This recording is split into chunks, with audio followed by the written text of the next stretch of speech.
The observation deck of the Viridian Traverse stretched out like a giant bubble of transparent metal, offering passengers an unobstructed view of hyperspace. Taesung sat near the window watching the swirling colors outside. Blues merged into purples, then shattered into streaks of gold and green. It never got old, even after 3 weeks of travel. He tapped his datapad absently, scrolling through old spacecraft designs from Earth's early space age. Chemical rockets, simple thrusters, no fancy alien technology, just human engineering and determination. His colleagues back at the mining station had laughed at his hobby. Why study ancient spacecraft when the galaxy had ships that could cross star systems in days? But Taesung found it relaxing. There was something pure about those old designs. Every problem had been solved with mathematics and creativity, not advanced alien tech that humans barely understood. "Is that a Saturn V?" a voice asked. Taesung looked up. A woman stood nearby, human like him, with kind eyes and a medical insignia on her jacket. She pointed at his datapad screen. "Good eye," Taesung said, smiling. "Most people don't recognize the old rockets anymore." "I'm HFY," she said, sitting down across from him. "Medical researcher. I did a paper on early space medicine once. Those astronauts were brave going up in those tin cans." Taesung, aerospace engineer. He extended his hand and they shook. And yeah, they were incredibly brave. Or incredibly crazy. Maybe both, HFY laughed. It was nice to hear. The ship carried over 2,000 passengers, but humans were a small minority. Most travelers were Quillari, the elegant scaled beings who operated the ship, or members of other alien species. Finding another human to talk to was a pleasant surprise. "Heading home?" HFY asked. "Finally. 3-year contract on a mining station in the outer colonies. You? Conference on the core worlds. Finished early, so I'm heading back." She glanced around the observation deck. "This ship is amazing, isn't it? The Quillari really are the best pilots in the galaxy." As if summoned by the mention of their name, 2 Quillari crew members walked past, their scales shimmering under the ship's lights. They moved with fluid grace, their long fingers adjusting datapads as they went. One of them noticed a group of passengers, a family of furry Minhari, and stopped to answer questions. "The bio-neural interface," the Quillari was explaining, his voice patient but slightly condescending, "allows us to merge our consciousness with the ship's systems. We don't simply pilot the vessel. We become the vessel. It's a level of connection that no other species has successfully replicated." The Minhari family nodded, clearly impressed. Taesung caught HFY's eye and they both suppressed smiles. "They're not wrong," HFY whispered. "The Quillari have been flying ships for thousands of years. Their safety record is perfect." "Almost perfect," Taesung corrected gently. "Nothing is completely perfect." "You're right. Almost perfect." HFY leaned back in her chair. "Still, it must be frustrating for them sometimes. Here they are, master navigators of the galaxy, and they have to ferry around species like us. Humans who've only been in space for a few centuries." Taesung shrugged. "We're catching up fast. Human ships might not be as elegant as Quillari vessels, but we're learning. Besides, every species has its strengths." "What's humanity's strength?" HFY asked, genuinely curious. He thought about it. "Stubbornness. We don't give up easily. When we don't have the best technology, we improvise. We make do with what we have." That's a nice way of saying we're the scrappy underdogs of the galaxy. Exactly. They talked for another hour, swapping stories about their work, their homes, their reasons for traveling so far from Earth. Taesung learned that HFY had a daughter waiting for her back home, a 12-year-old girl who wanted to be a xenobiologist. HFY learned that Taesung lived alone, preferred quiet evenings with old engineering textbooks, and had once built a functional model of an Apollo lunar lander out of scrap metal. The ship's intercom chimed softly, interrupting their conversation. "Good evening, passengers," a smooth, translated voice announced. "This is Captain Velthrin. We are currently maintaining optimal speed through hyperspace. Our estimated arrival at Core Station Epsilon remains on schedule, approximately 62 hours from now. As always, the Viridian Traverse crew is honored to serve you. Should you require anything, please don't hesitate to contact any crew member." The announcement ended. Around the observation deck, passengers barely reacted. This was routine. The Quillari were famous for their punctuality and precision. "Captain Velthrin," HFY said admiringly. "I read about her. 40 years of experience, She's never had a single incident on any of her ships. Impressive, Taesung agreed. He looked out at hyperspace again. The colors were shifting now, becoming deeper, richer. Though I wonder what it's like, being connected to the ship through that neural interface. Feeling every system, every sensor. Probably overwhelming for anyone who's not Kulari, Haewon said. Their brains are wired differently, literally. A young Quillari crew member walked by, carrying a tray of refreshments for first-class passengers. She noticed Taesung's datapad and paused, her head tilting with curiosity. "Excuse me," she said politely. "Are those human spacecraft designs?" "Yes," Taesung said. "From Earth's 20th and 21st centuries." The crew member's scales rippled, a Quillari expression of amusement. So primitive. Chemical propulsion? Physical controls? She didn't mean to be rude. Her tone was more fascinated than mocking. "How did your species navigate without neural interfaces?" "Carefully," Taesung said with a smile. "And with a lot of mathematics." "Mathematics?" The Quillari seemed puzzled. "But calculations for space navigation are too complex for organic minds without neural enhancement. We used computers. And when computers failed, we used our brains. Humans are good at improvising." The crew member nodded, though she clearly didn't understand. To her, piloting without a neural interface was like trying to paint while blindfolded. She wished them a pleasant journey and moved on. After she left, Haewon chuckled. "I think she feels sorry for our ancestors." "Probably," Taesung said. "But those ancient humans made it to the moon and back with less computing power than my datapad. That's worth something." The hours passed peacefully. Taesung and Haewon eventually parted ways, promising to meet for dinner the next evening. Taesung returned to his cabin, a small but comfortable room with a porthole window. He lay on his bunk watching hyperspace swirl past and thought about home. Just 2.5 more days. Then he'd be back on Earth, or at least at a core station with regular transport to Earth. He could visit his parents, sleep in his own bed, maybe take a few months off before looking for another contract. He was drifting off to sleep when he felt it. A subtle vibration, barely noticeable. It came through the walls, through the floor. Wrong. The vibration pattern was wrong. Taesung sat up, suddenly alert. He'd spent years working on spacecraft, stations, and industrial facilities. He knew what machinery was supposed to feel like, sound like. This was off. He waited, listening. The vibration smoothed out, disappeared.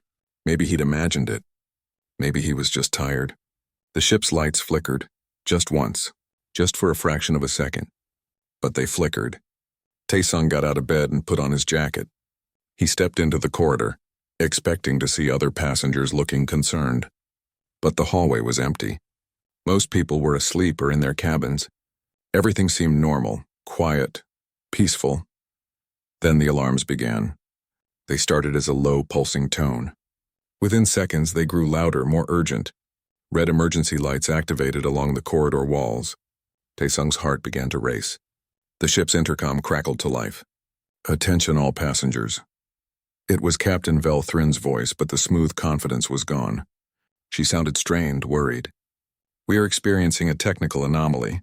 Please remain calm and proceed to your designated emergency stations. This is not a drill. Repeat, this is not a drill." The intercom cut off, replaced by the wailing alarms. Taesung ran. The corridor filled with passengers within seconds.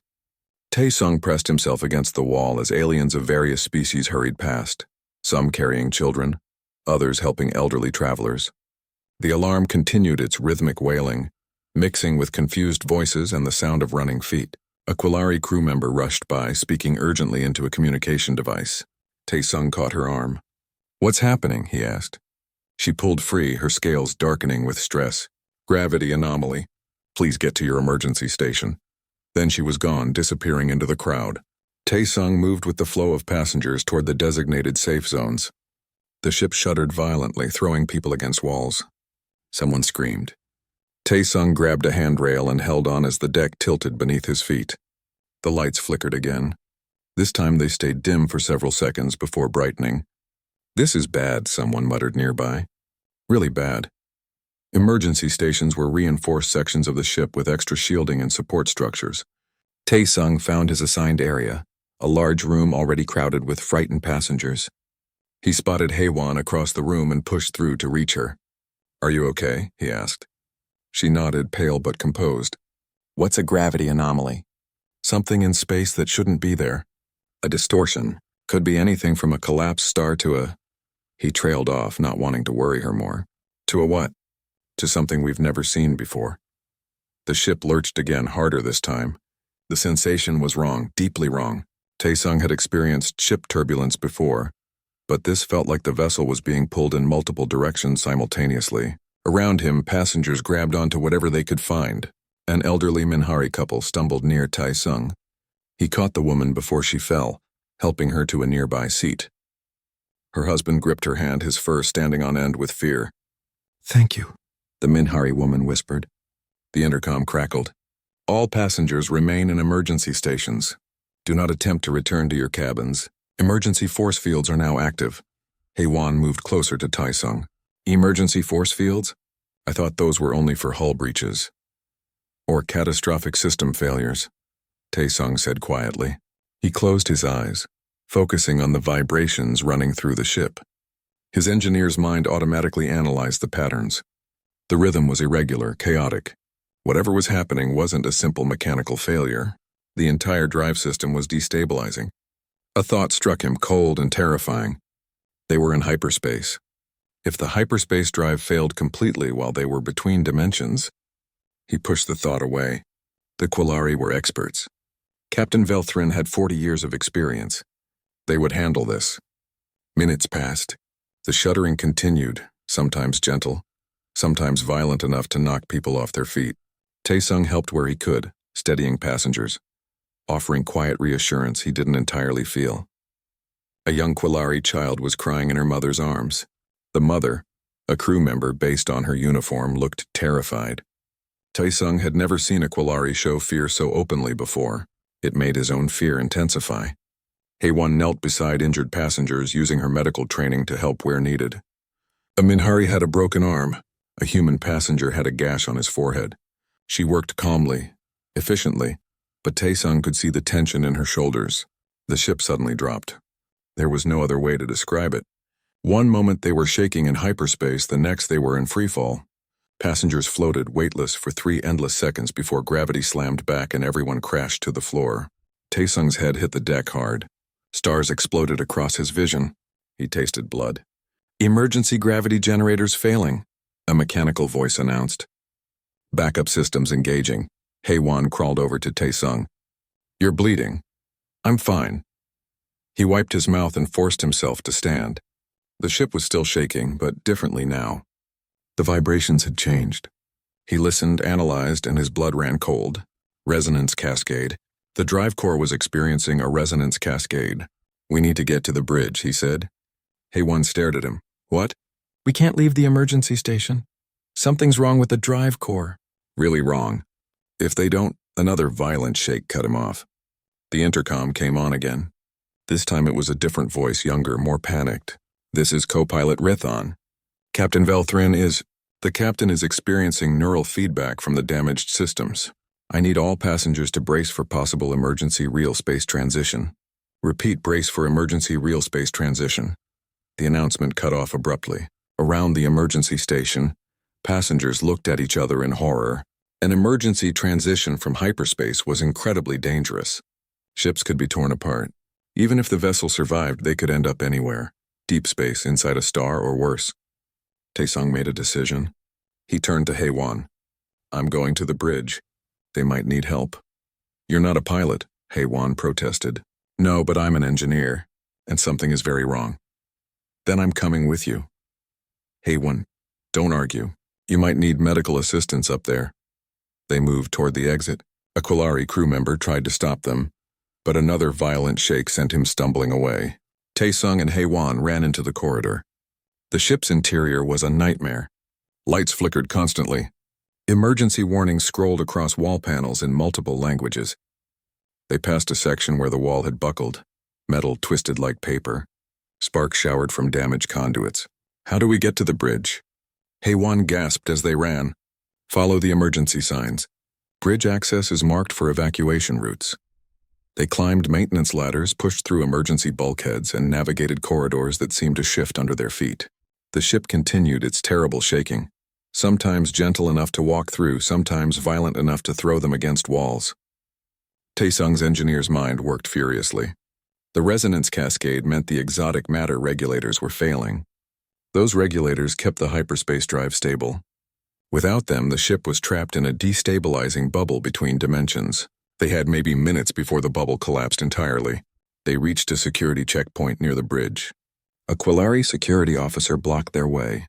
"No passengers beyond this point," she said firmly. "I'm an aerospace engineer," Taesung said urgently. "I might be able to help.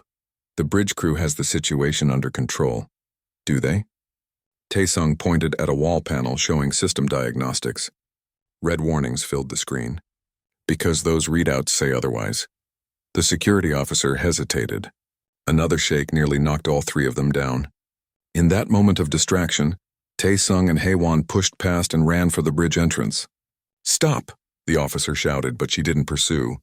Maybe she realized how desperate the situation was. The bridge doors opened automatically, sensors detecting their approach. Taesung and Haewon stumbled into organized chaos. The bridge was larger than Taesung expected, filled with stations and displays showing hundreds of data streams. But what caught his attention was the crew. Captain Velthrin sat in the command chair, her body rigid, scales shifting through painful colors. Blood, dark blue Quillari blood, dripped from her nostrils. She was still connected to the neural interface, and the damaged ship was feeding corrupted data directly into her brain. Two other Quillari worked at control stations, their hands moving frantically over displays. Both looked terrified. A fourth Quillari, older with silver-edged scales, turned when Taesung and Haewon entered. "What are you?" he began. "I'm an engineer," Taesung interrupted. "Let me help." The silver-scaled Quillari, his insignia marked him as Executive Officer Prindal, stared for a moment. Then, incredibly, he stepped aside. "Help," he said simply. "Please, help us." Taesung approached the nearest control station and looked at the data. His worst fears were confirmed. They had less than 20 minutes before the ship was torn apart between dimensions. And the Quillari, for all their expertise and experience, had no idea how to save them. Taesung moved closer to the main display, his eyes scanning the streams of data. Numbers, graphs, system diagnostics, all of it painted a picture of catastrophic failure. The exotic matter regulators were completely offline. The hyperspace drive was tearing itself apart. And they were caught in a collapsing dimensional bubble with no way out. Captain Velthrin made a sound, something between a gasp and a scream. Her body convulsed in the command chair. Haewon immediately moved to her side. "She's in neural shock," Haewon said, examining the captain quickly. "The interface is killing her." "We can't disconnect her," co-pilot Rithan said from his station, his voice strained. "She's the only one maintaining any control over the ship." "If you don't disconnect her, she'll die," Haewon said firmly. Rithan's hands shook over his controls. "If we disconnect her, we all die." Taesung watched the two other Quillari pilots working. Rithan and Mescara, he could see their names on their stations, were trying to use manual controls, but their movements were awkward, uncertain. They kept reaching for neural interface controls that no longer worked properly. "You're fighting the ship," Taesung said. Both pilots turned to look at him. "What?" Mescara asked. "You're trying to re-establish the neural connection, trying to work with the corrupted data." Taesung pointed at their displays. "But the ship's sensors are feeding you false information. You can't trust what you're seeing." "The bioneural interface is how we pilot," Rithan said, frustrated.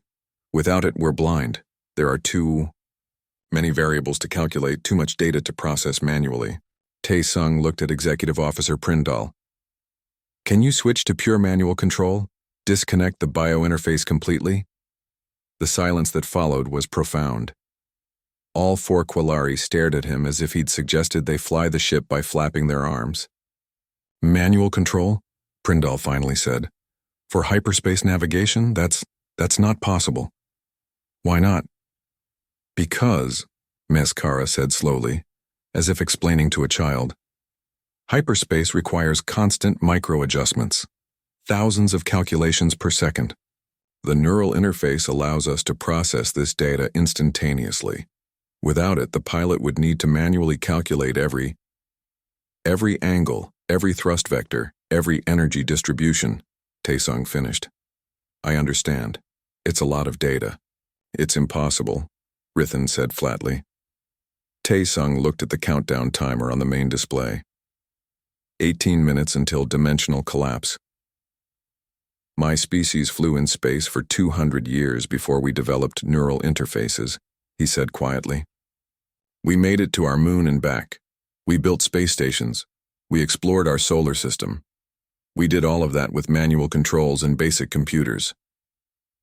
Your solar system, Prindal said. Not hyperspace. Hyperspace navigation is infinitely more complex. But you're not navigating right now, Taesung pointed out. You're just trying to survive, and for survival you don't need perfect calculations. You need good enough calculations. Captain Velthrin screamed. The sound was awful, inhuman. Her body arched in the chair and more blue blood ran from her nose and ears. Heywan looked at the Quillari crew. Disconnect her now, or she's dead in minutes. Prindal's scales shifted through colors rapidly. Fear, uncertainty, desperation. He looked at Taesung. Can you pilot this ship? No, Taesung said honestly. I don't know your systems well enough, but I can calculate. I can make decisions based on incomplete data. It's what humans do. It's what we evolved to do. Evolved to do? Mescara looked confused. Humans are persistence hunters, Heywan said suddenly. She wasn't a pilot or engineer, but she understood biology. We tracked prey across huge distances with limited information. We read patterns in broken grass, disturbed dirt, tiny signs that other predators missed. Our brains are wired for it. Taesung nodded, grateful for her support. The Quillari evolved differently. You had information-rich environments. Your neural interfaces gave you perfect data. But right now, your perfect data is corrupted. You need someone who can work with imperfect information. 16 minutes. Prindal made a decision. He moved to Captain Velthrin's chair and began disconnecting the neural interface cables. Velthrin's screaming stopped immediately. She slumped, unconscious but breathing. Get her to medical, Prindal ordered. Two crew members Taesung hadn't noticed before. They'd been standing frozen at the back of the bridge, rushed forward to help. Heywan supervised as they carefully moved the captain onto a medical stretcher. I'll go with her, she said to Taesung. You do what you need to do. Wait, Taesung said. I might need your help. She paused, understanding in her eyes. You need someone to run calculations while you pilot? Yes. Heywan turned to the crew members with the stretcher. Take her to medical. Tell them neural shock full disconnect protocol. Then she returned to Taesung's side. Prindal led Taesung to the auxiliary control station. This is as close to manual control as we have. But understand, human, this interface was designed to work alongside the neural system. It's not meant for standalone operation. Taesung sat down. The control station was a nightmare of complicated panels, holographic displays, and touch interfaces. Everything was labeled in Quillari script, with small human translations underneath. He could barely understand half of it. I'll need you to translate, he said to Prindal. Tell me what each system does. We don't have time. Make time. 14 minutes.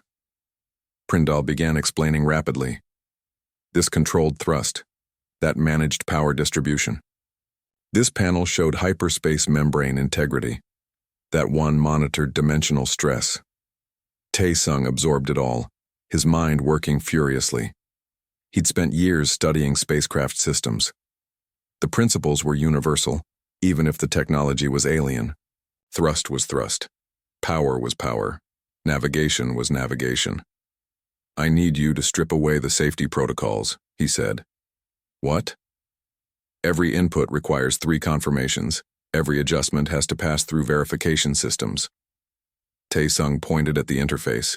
It's all designed for neural control. I need direct access. Mescara spoke up from her station. If we remove the safety protocols, a single mistake could destroy the ship. The ship is already being destroyed, Taesung said. We have 13 minutes. Prindal looked at Rithan and Meskara. Some silent communication passed between the three Quillari. Then Prindal nodded. "Remove safety protocols," he ordered.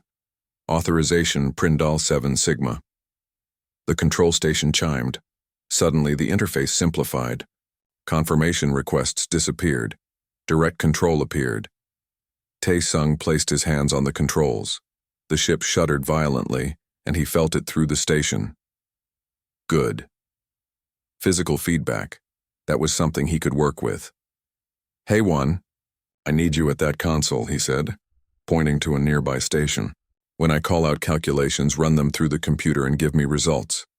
She moved quickly, sitting down and activating the console. "Ready." Tae-sung looked at the main display. The dimensional bubble was collapsing unevenly, creating turbulence in the hyperspace currents. The ship's computer was trying to calculate optimal responses, but its solutions were too complex, too precise for manual control. He needed to think differently. 12 minutes.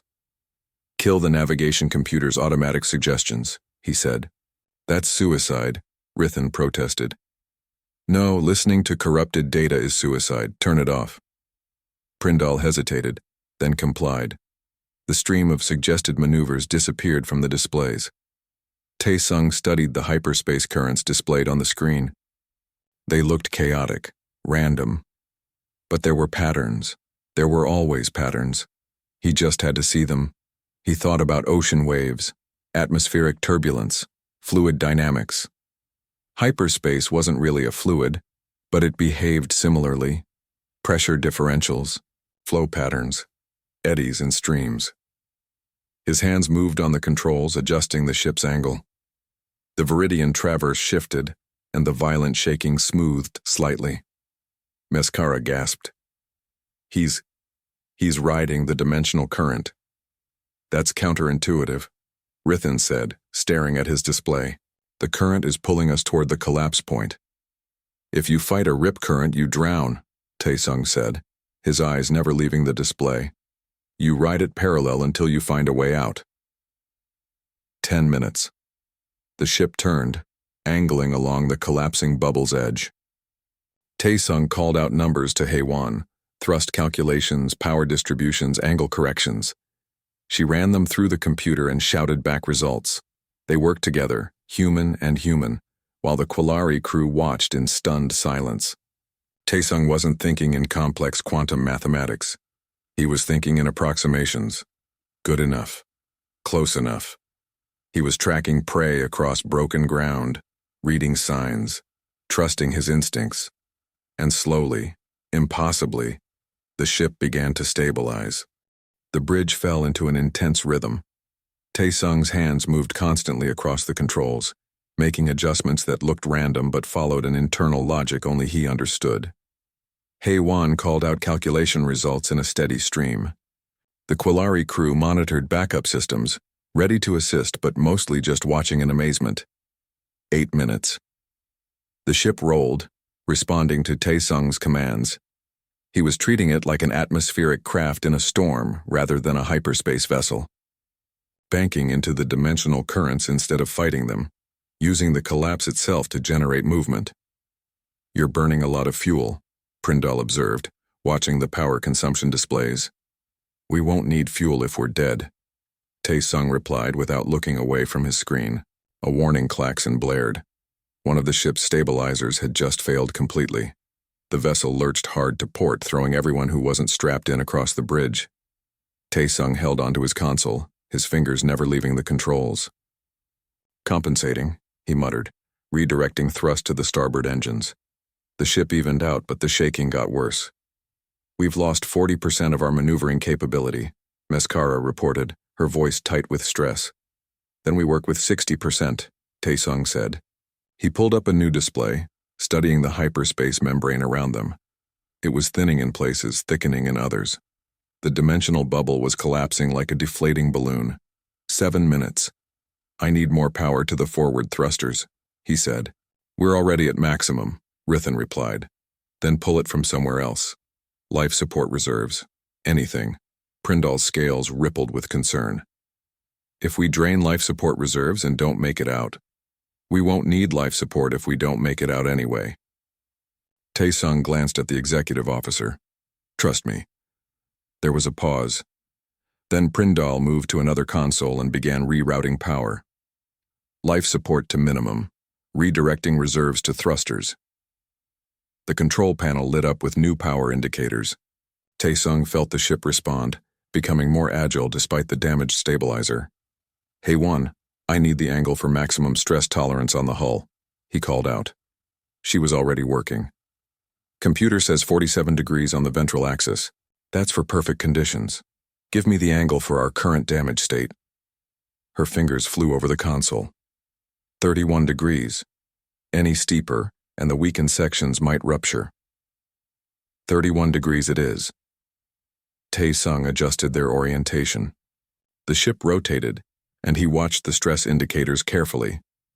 They climbed toward the red zone but didn't cross it. 6 minutes. He could see it now, in the pattern of the collapsing dimensional bubble. There was a thinner section, a weak point in the membrane between hyperspace and real space. If he could position the ship correctly, if he could build enough velocity, they could punch through.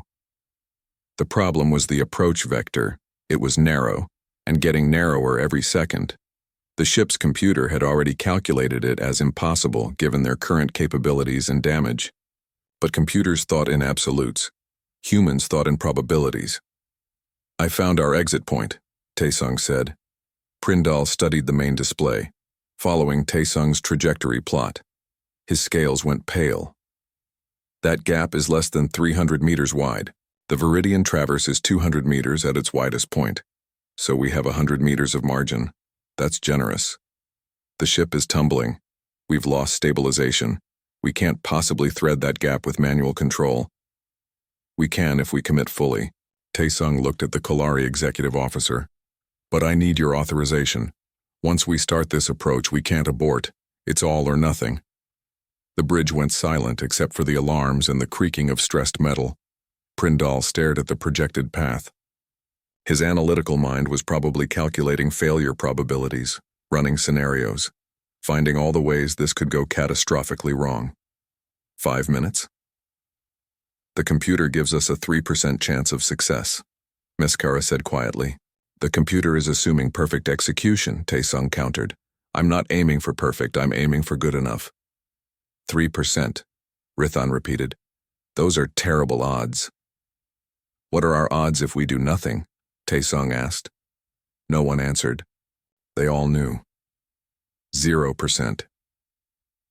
Prindal's scales shifted colors one final time, settling on a shade that Tae-sung didn't recognize but somehow understood, meant acceptance. Do it, the executive officer said. Get us home. Tae-sung nodded.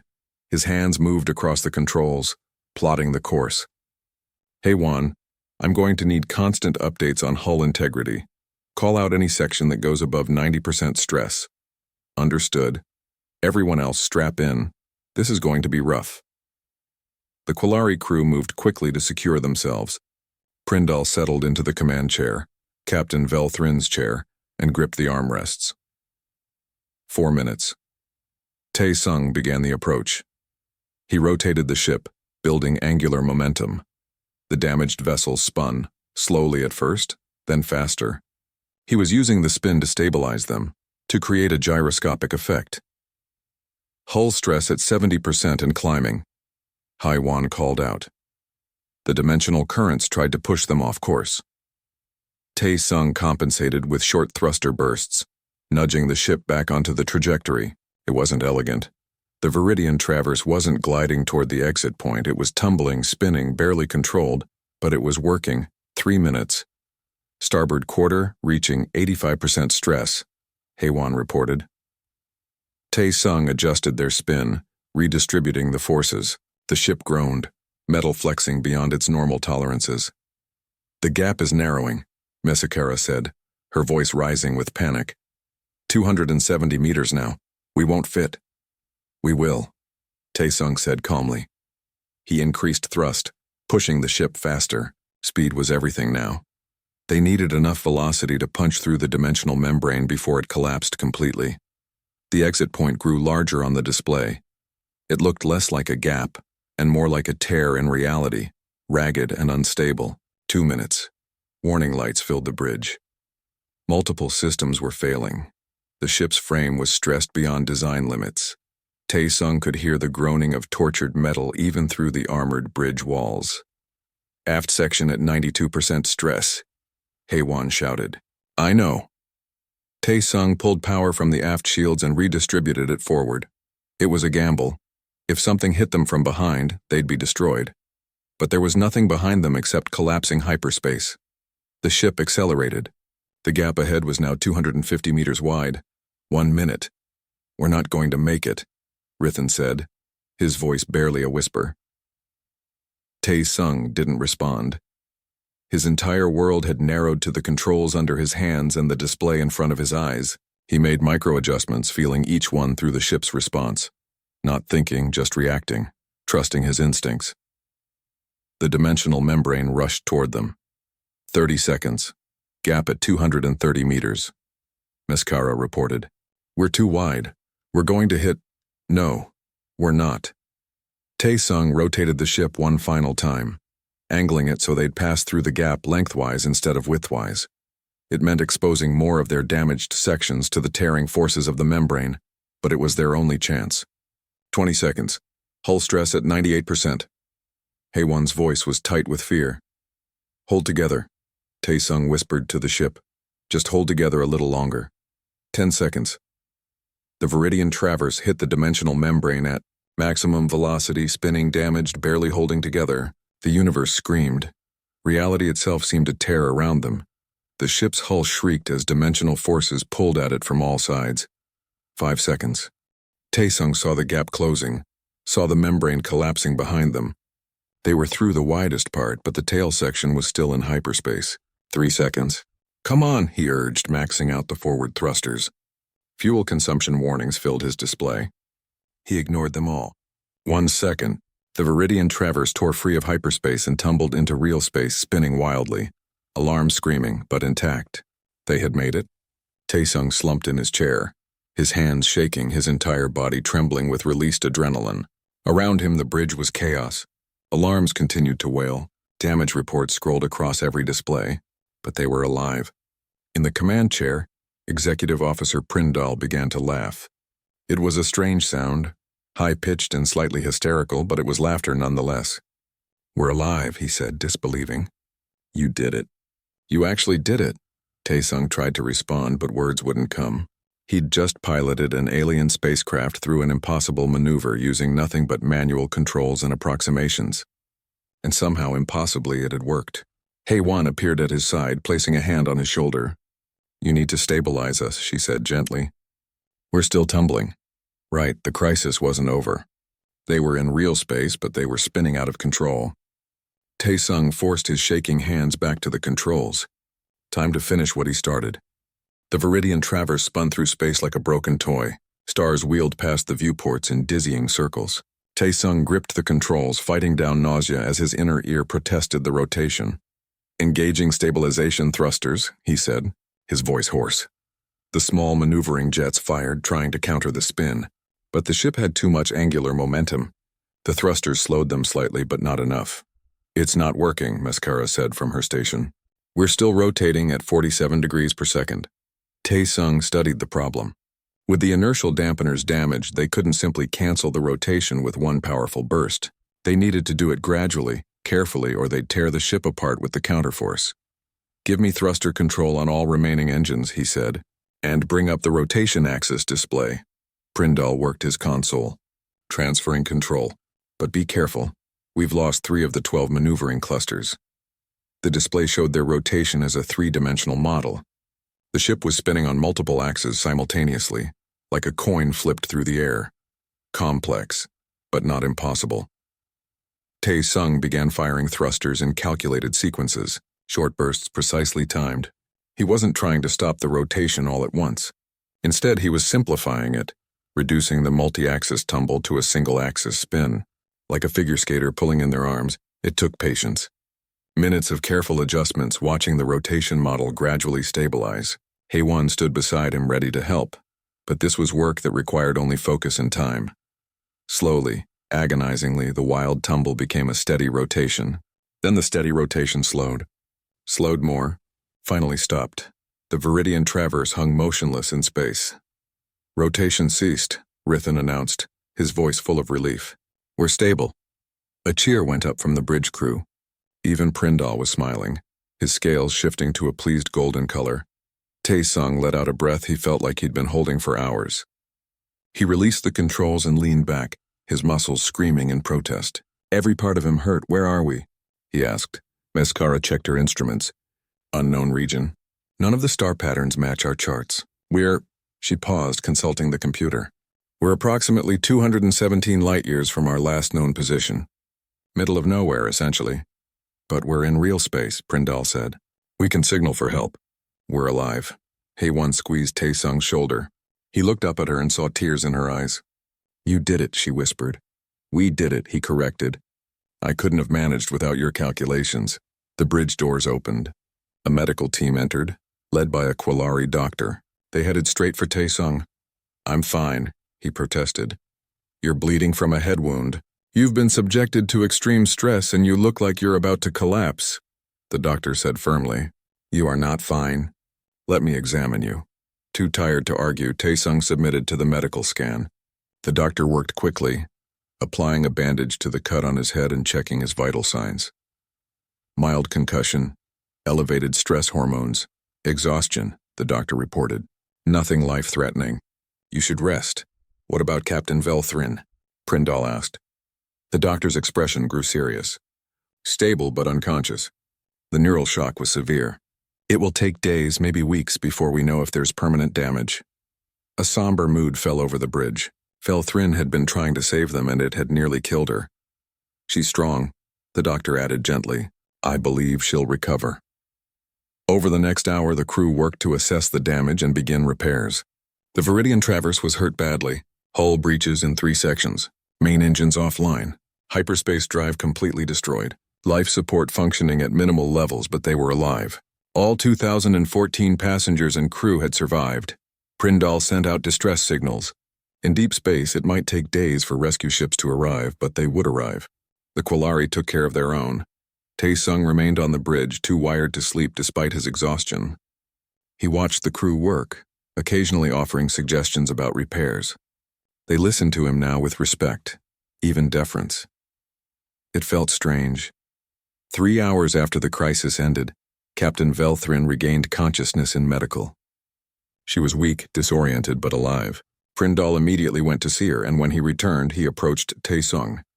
The captain wishes to see you, he said. Tae-sung followed Prindal to the medical bay. Velthrin lay in a recovery bed, monitoring equipment surrounding her.